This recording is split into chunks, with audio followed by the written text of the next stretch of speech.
Good evening.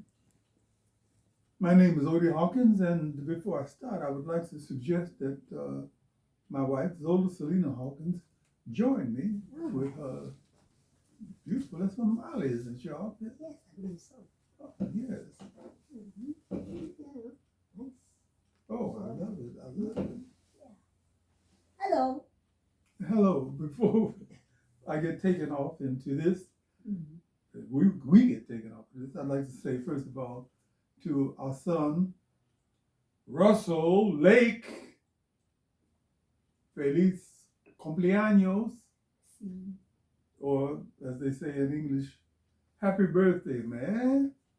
And I'm drinking water out of a capoeira cup, so But still, you'll recognize my familiar greeting. all right. And but we all are having a wonderful day. And get yourself some libation or a snack as you watch our video. Okay. It's your birthday. Do whatever you want to do, but listen to us. Listen to us. Okay, as those of you who've been following the program for a little bit, you know that this is an honest attempt to sell books written by yours truly, Odie Hawkins. The idea came about from a friend of mine who sells vegetables on the corner. He says, well, you sell vegetables on the corner. Why don't you make an effort to sell books on the corner? So, well, you can't eat books, and it's a very different thing. Yes. So, yeah, but people buy, people sell, people buy. So whether they eat it or they read it, the important thing is that they buy it. And the books are available on Amazon. Amazon. Okay. Or on the They are internet. really fast. We just purchased the book by our friend, I don't want to mention his name, who has written about Trump extensively, David K. Johnson. Who? Oops. The book is called The Big Cheat, Mm-hmm. and I'm looking forward to reading it. Okay, let me get into the business that we are about here. Okay. Uh, In the moment. in the moment. Mm-hmm. We've been reading excerpts from these books and talking about these books. This is only half of them. It's going to be stacked a little higher as time goes on.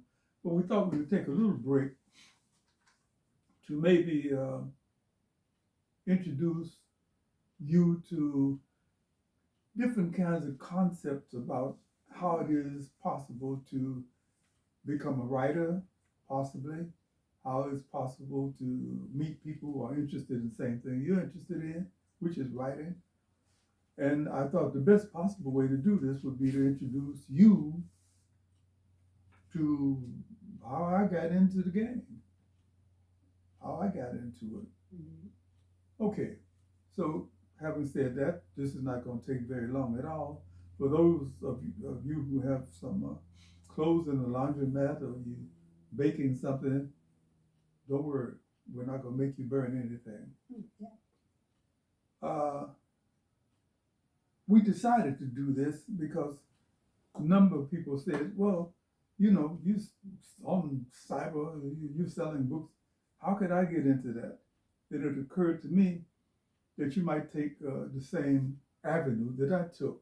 Or maybe you would not be able to because the historical circumstances will never be equivalent to what we had then. Mm-hmm. I'm coming from 1965. I was living in Chicago, born in Chicago, living in Chicago. And in 1965, for those of us who have good memories, there was some really gobsmacking off things happening here in California, specifically in Watts. I sat in front of the television watching this thing happen where the people in Watts seemed to be rebelling. Mm-hmm. What were their circumstances regarding their rebellion? Well, at the time I was working at the post office in Chicago, and like most people back east, I just felt like, well, what are they doing? You know, I didn't really know. What's the problem? Yeah, I mean, yeah, what's the problem? For most of us, we thought of LA as a place where the sun shines always and Flower children, maybe. Yes. Okay. Happiness is. all. Yes. You want to say a little bit more? No. That's what was happening. That's what we thought back there, even before it snowed. But something else was happening, and we knew about this from the sociology of the place. In some ways, Southern California was a lot like being in Alabama, because we found out that a lot of the law enforcement officers graduating to the Los Angeles Police Department were from the South, and they thought, somebody thought, I don't know whose idea this was, that if we put these white Southern guys to duty in places where there are a lot of black people, they would be able to tamp down any problems. the problem. Yes, any problems. Any problem, especially with the natives. Yes. They would know how to do it because we used to deal with colored boys and girls. So this was the crux. No, I don't want to say the crux.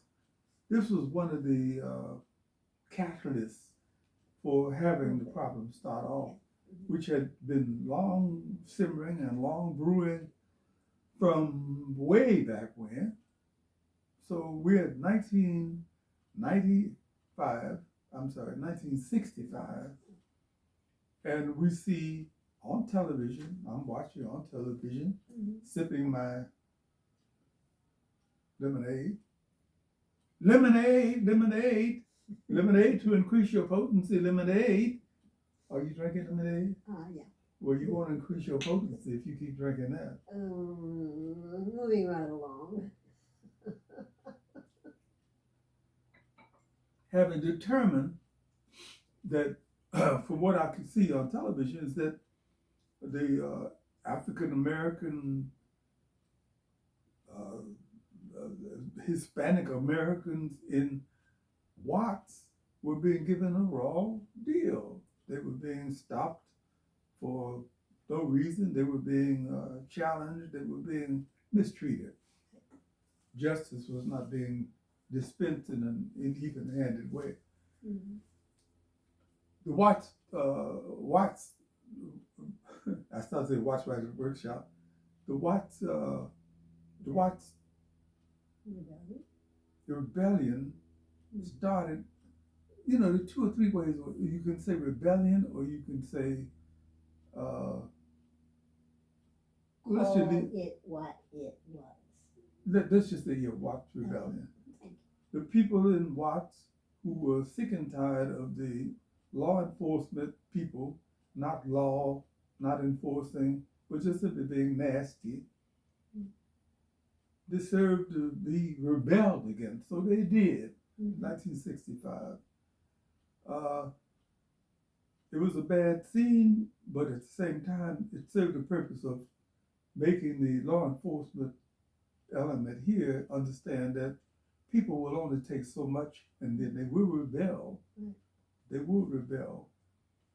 So you were in the post office. I was in the post office watching all of this go down, and as a up and coming writer, I have to painfully pull this stuff out of myself, because I didn't know if I was becoming a writer who wanted to write because I'd seen a rebellion of black people in Watts on television, or did I want to write because I was being pushed to it by the nasty cops in Chicago. Okay. Where do I go? Some inner force was forcing you to want to. There were some inner forces, tagging me.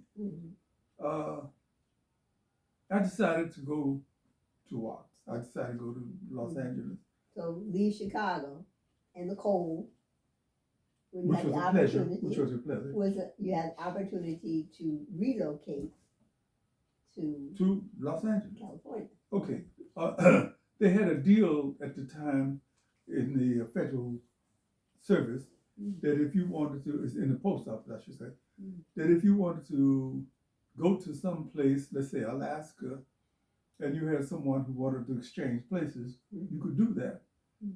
In this instance, I decided I wanted to trip off to to Los Angeles. And lo and behold, somebody, they never did tell us who was doing what. Right. Somebody decided that they would rather live in California. But leave California and come live in Chicago. Into the cold. Scoozy? I don't know. Yeah. Maybe family circumstances. More than cold, it was just the whole. Well, you know, it might have been family circumstances or something. Might have been anything. Right. I don't know. Right. I never met the person who exchanged places with me. But thank you, person. Thank you, whoever you are. Thank you, person. Thank you. Thank you, God. Yeah. Or yeah. I know you regret what you did, but that's okay. Okay. So after you came to California, what happened? The minute I got off the plane in California, I immediately ran to the Watts Writers Workshop, which had been established by none other than Budd Schulberg, the guy who wrote On the Waterfront, and What Makes Sammy Run, and a number of other books. He determined, along with some right-thinking friends, I don't mean right as to right, but some right-thinking friends, they determined that what we could do in order to create a more just and honest society would be to set up a workshop, a writing workshop for people who are interested in writing about the truth, who are interested in writing about their life stories, who are interested in seeing if they could push our society into being a more just society. Right, and being able to express on paper their innermost feelings in a way that more than their family would be interested. That's a beautiful point. This is not just for mommy and poppy and that. Or a therapeutic moment. It's good. This is going to have craft and art connected to it, but not just simply something that you, as you put it, would write that your mom and your dad and your sister and your mom and your dad. Yes. And your sister and your mom, right. Church members, whatever. Some church members. Right. Best friends. Keep going. Yes, all those people. All those people. That will like it but may not buy one. May not buy it. Okay. So I was immediately taken by the fact that as a member of the Watts Writers Workshop, jumped into it. I was immediately struck by the idea that John W. Bloch, Louise Meriwether, and Harlan Ellison, who were three of my most valuable teachers, immediately explained that this was a little bit like plumbing, a little like fixing your faucet, a little bit like fixing. Oh, what? Really? Yeah. I think John W. Bloch was especially good at it because he's saying, look, you're trying to use a pen and paper to write something that is going to be meaningful to some people who've never written anything on pen and paper.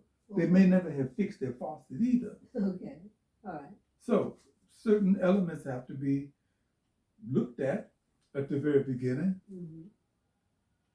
Truth to power here were, and I'm looking at him saying, well, I know how to write like some other people in our writing workshop. I was one of the people who said, along with the Watts Writers Workshop, along with the Watts Writers, I don't want to say the name, Watts Poets. Yes, go ahead. Who was saying, well, hey, I can write. So, well, yeah, we can see that. Babies can write. You know your ABCs, but you don't know how to write. Oh, I'm so glad you said that. I didn't want to say. You know your ABCs. So that was going to be the the crux of what was going to make a writer rather than somebody who was a scribbler. And at that time, people wrote in cursive, so that in today's society, I beg your pardon. You said cursive. cursive. As opposed to little loops and everything, T, H, E, and all that, as opposed to T, H, E. I got you. Okay. Whoa. Or in American Sign Language, T, H, E. Okay. Showing off, huh? Yeah, showing off. Okay, I'll get back to you after this is over. You got it. In any case, love her. She's so sweet. Y'all don't know Zola. I wish you did, because if you did, you'd know what a pleasant time I'm having doing this show, living with her, drinking lemonade. And writing and reading books. Good. And sharing. And being alive. I share. Uh-oh, let me zip up. There you No. go. Yes. Okay, we're at the Watts Writers Workshop. Mm-hmm. These people, John W. Bloch, Louise Meriwether, Harlan Ellison, are teaching us that writing is a craft and it's not just simply something you show off with. Mm-hmm. What was supposed to happen after we did this at the Watts Writers Workshop? I think one of the most coherent and vivid ideas that was expressed came from somebody whose name I can't remember. Solomon Smith. It was supposed to create a more creative, wholesome, decent, just society, amongst other things. Okay. There were people here in 1965, 1966, who believed that going into this writer's workshop and writing their hearts out would create this. Right. I was one of them. Anyway, what happened with the workshop? Well, the FBI and the FBI agencies, COINTEL, decided to break the back of the workshop because they thought it was becoming too influential. In addition to that, they had come across the biographies or the sheets, what they call the beef sheets, of several members who were in the workshop who were ex-criminals, ex-felons. Okay. And that was enough of evidence for them to push at knocking the workshop down, which they did. There's a section within the Los Angeles Police Department called COINTEL. COINTEL was like the equivalent of a secret branch of the CIA or a secret branch of the FBI, except that this was a secret branch of the Los Angeles Police Department. They went around trying to get the dirty on people who were in the Watts Writers Workshop. And they didn't find anything like what we might find with this guy Gates or Seth Gift or the president-to-be, didn't find anything like what they had done, which was sexual misconduct, in addition to just straight out naughty, real naughty. Yeah, I mean, real naughty. Okay. Oh, I can't. So the writers, what did they do when? This was dash and robbery. Okay. Grifting is one of the words. Right now, for example, the grifting that has taken place with the president-to-be and with his up-and-coming cabinet is nothing at all compared to what they will be doing. The kind of thing we found way back in 1965, 66 was that the police were being bad guys because they had the power to do it. But they weren't going around asking innocent black motorists give me $20,000 and I'll let you go free. Mm. What we're looking at right now is something that is going to come up and begin to choke people after a while. Back to the I writing. guarantee you. But back to the writing workshop. Okay, well, what happened with the workshop? Mm. Like I said, the FBI and other police agencies decided to knock it down. Mm. Because the usual suspects decided it had too much energy, too much going for it. I think that the Black Lives Matter movement came after Yeah. the Watch Writers Workshop. Right. It did. Right. It did. Mm-hmm. So what I'm saying to those of you who've been patient enough to listen to all of this is that as a charter member, the Watch Writers Workshop started in 1965. I landed in 1966 and ran directly to Budd Schulberg, Miss Meriwether, and Harlan Ellison, and said, let me in, and they did. After having spent 2 or 3 years with John W. Bloch, I think it was 2 years, and having demonstrated that I was totally serious about learning the craft, he directed me to his agent, Stu Robinson. Mm. And from there, I can say I managed to put my creative strengths to work and wound up making a little money. Making a little money meant something, but what meant more than anything is the fact that I had a chance to express myself.